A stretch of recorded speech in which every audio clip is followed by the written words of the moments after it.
Hello, hello. You are so welcomed to Back to Work While Breastfeeding. So, this is going to be all about getting you set up and ready for entering back into work while continuing to breastfeed your baby. There will be many options. I will also talk about weaning or partial weaning and what that can look like. But these are some of the things you want to be thinking about and then implementing and doing to set yourself up for continued breastfeeding success and continuing your breastfeeding journey when you return to work. So, if your decision is to continue your breastfeeding relationship when you head back to work, you can absolutely do so. So, depending on the age of your baby, toddler, depending on when you return to work, you're likely going to need to pump. You've got to remove milk when you're away from your baby. And then that means your baby's going to have to either get that milk in a bottle or from a cup. Again, this is going to depend on your baby's age and what your current breastfeeding journey looks like. Alternatively, with older children, so I would say if you're going back to work after 12 months, or if you're like in Canada, for example, you've got up to 18-month leave. You can do whatever you want. It's your breastfeeding journey, but you could partially wean and then only nurse when you're together. So that would mean, in the morning before work, you nurse. During the day, you're not pumping at work, and then you nurse your baby again together when you're back together in the late evening, overnight. There's many, many options, and there's a lot of factors involved. So this is going to give you an overview so you can kind of think about what's going to fit best for me and my goals and what my breastfeeding relationship looks like right now. So the first thing that I want you to think about is, when do you return to work? Because this is going to determine how soon you need to start pumping. If you have a young baby, so if you're going back to work after 6 weeks, after 12 weeks, they're going to need more milk in 24 hours than a baby who is technically a toddler because they're over 12 months old. So the age of your baby and basically when you're going back to work matters. You want to be able to plan ahead by at least 2 to 4 weeks. So this is 2 to 4 weeks before you go back to work. So if you're going back to work at 6 weeks, potentially by 2 weeks postpartum, you might have to start pumping if you're not already. So this is where, again, you got to think about where are you right now and when you go back to work. The reason that I encourage 2 to 4 weeks is because this is going to help you create a routine of being able to collect milk, put a little bit in the freezer, and just get into that habit of needing to pump to have that little bit extra in addition to nursing your baby if that's what you're doing. And I specified a small amount in the freezer because you do not have to have a huge freezer stash. And I want to make sure that that message is clear to you, because there is so much online around huge amounts in the freezer, moms pumping huge volumes and just like all of this milk in deep storage, when sometimes it's impossible for a baby to even get through all of that milk. When you're heading back to work, you really don't need that much. You only need about 1 to 2 days worth of milk. And 1 to 2 days worth doesn't mean a full day of, 25 ounces of milk. It means the, 8 to 10 hours that you're going to be away from your baby. So that might only be like 8 to 12 ounces of milk would be that 1 day's worth.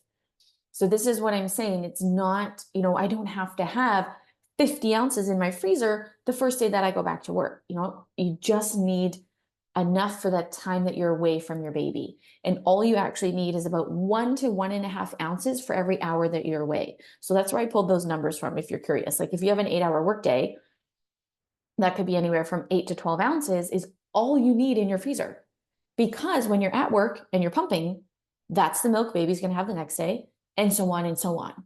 And so I'm hoping this helps you feel a little bit better, maybe a little less anxious, that we don't have to have bags and bags and, bricks, as they call them, of milk stored up in our freezers. The way that you can go about this is going to depend entirely on what your breastfeeding journey looks like and what your current life looks like and your goals are. But you could pump after a nursing session, for example. So with my clients, what I like to encourage is that first morning session of the day. So let's, between 6 and 8 a.m. If baby nurses, then we pump, because that is the time of the day where you're going to have the highest milk volume.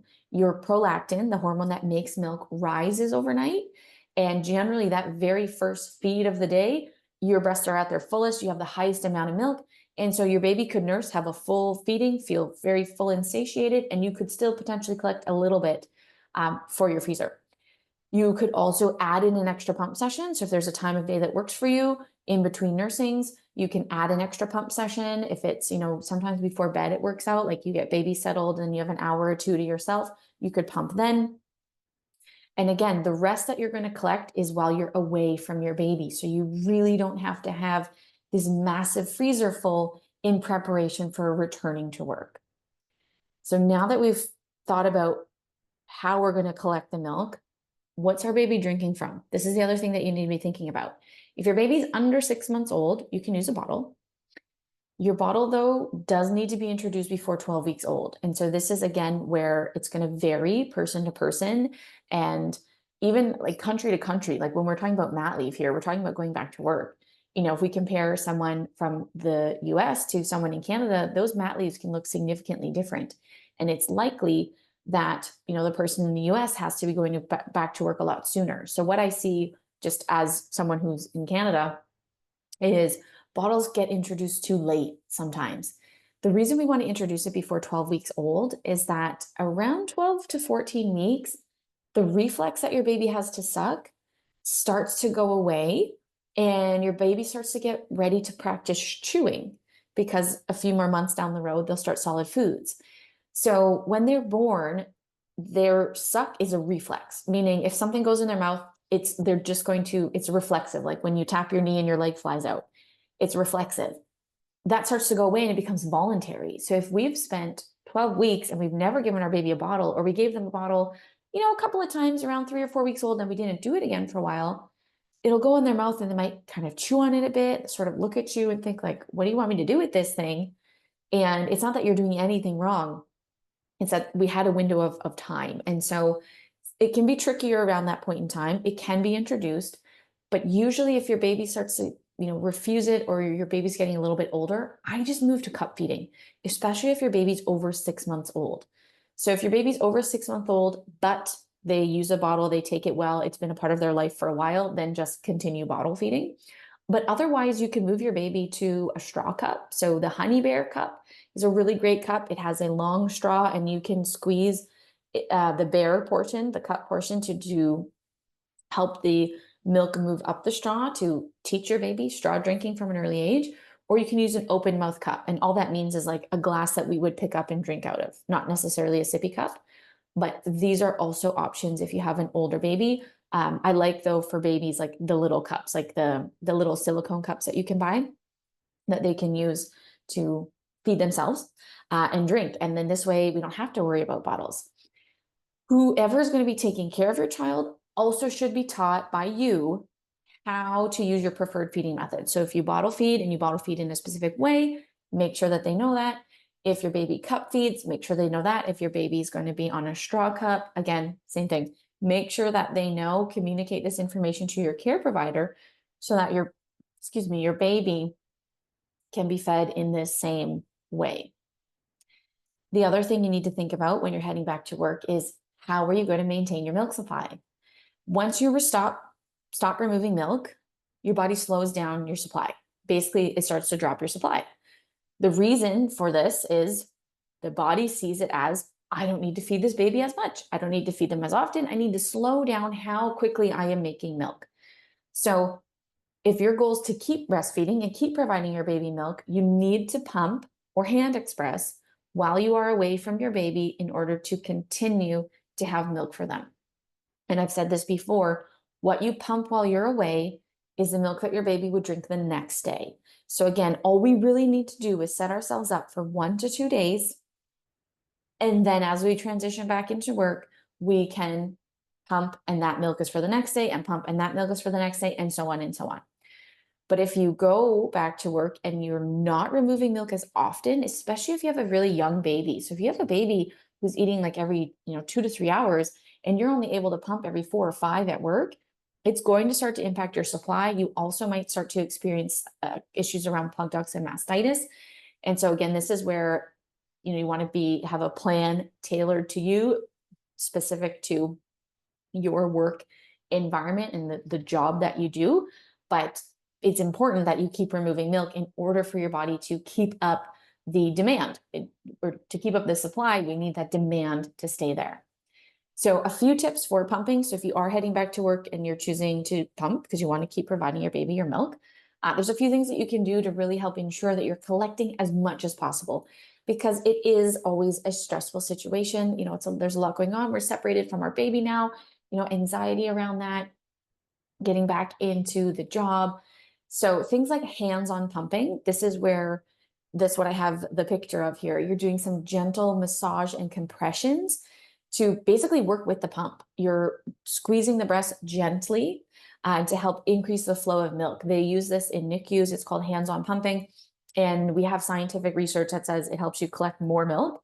And it also helps collect and gather the fattier part of the milk that can get a little sticky sometimes.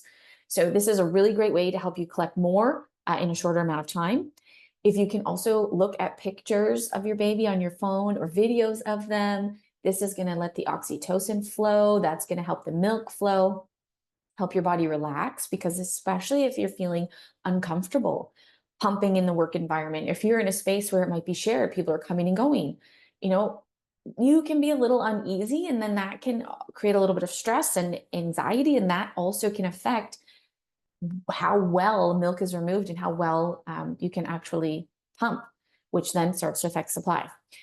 If you can also bring along a piece of their clothing, smell it. Again, we're sort of engaging all of our senses here. This is also going to be a way for your body to just continue to produce as much milk as you would when you're at home. Depending again on your work environment, what your breaks are like, if you can enjoy some music or watch something funny, these things are all about releasing oxytocin. And that is the hormone. It's a love hormone. It happens when we hug and cuddle and kiss our babies, but it's what makes milk come out of your body. That hormone is released. It squeezes the muscles around the milk sacs, and then the milk, that's what pushes it out of your nipple. So oxytocin is really important. And if you can, again, depending on the space, you have a separate space to pump. If you have the opportunity to be in there by yourself, lock the door if you can, so you don't have people coming and going or being startled and kind of throwing you off a little bit and kind of creating stress, basically. The other option when you're heading back to work is partial weaning. So what this means is basically you're still breastfeeding, just not as often. So you haven't stopped completely, but you've really reduced the amount of times your baby's nursing. This is an option if you're already combo feeding, for example. So if you're using formula and baby's nursing, or if you have a baby who's older than 12 months, this is also an option. Again, depends on your goals. If your goal was to get to 12 months and you just want to phase it out over the next 1 to 2 months as you head back to work, you'd basically be doing partial weaning until you get to that point of completely ending your breastfeeding journey. So if you're choosing this for yourself, you would need to begin a few weeks before heading back to work, basically because we want your body to be able to adapt. We want your baby to be able to adapt, because if your baby's nursing like throughout the day and then suddenly you go back to work and they don't have that opportunity and you're not removing milk at work because you're partially weaning, you're going to end up with engorged breasts. They're going to be very sore and painful, plugged ducts, mastitis. So we need to give our body time. We need to, just as when we're planning to keep pumping at work, we plan for 2 to 4 weeks. Same thing if we're going to partially wean. We want to give our body that time to slowly reduce your supply, basically during the daytime, because you're essentially somewhat weaning your baby during the day. So this is with partial weaning, you would only nurse when you're with your baby, which would be before and after work. Some possible challenges with partial weaning I mentioned briefly, but there's a greater risk of mastitis or plugged ducts if you stop removing milk too soon. So what may need to happen, especially if you didn't really have those 2 to 4 weeks to plan ahead of time, you might need to pump or even just hand express a little bit of milk during that first week or so when you're back at work, just to begin to tell your body to slow down your milk production. You're still going to produce milk. There will still be milk for your baby when they nurse at night and they nurse in the morning.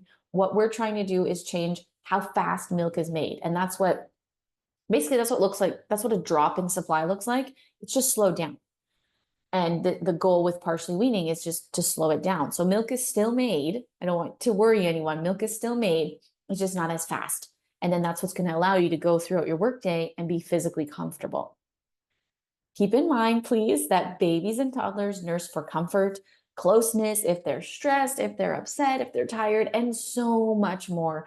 Breastfeeding is so far beyond just nutrition that weaning, even partially, might not be a linear process.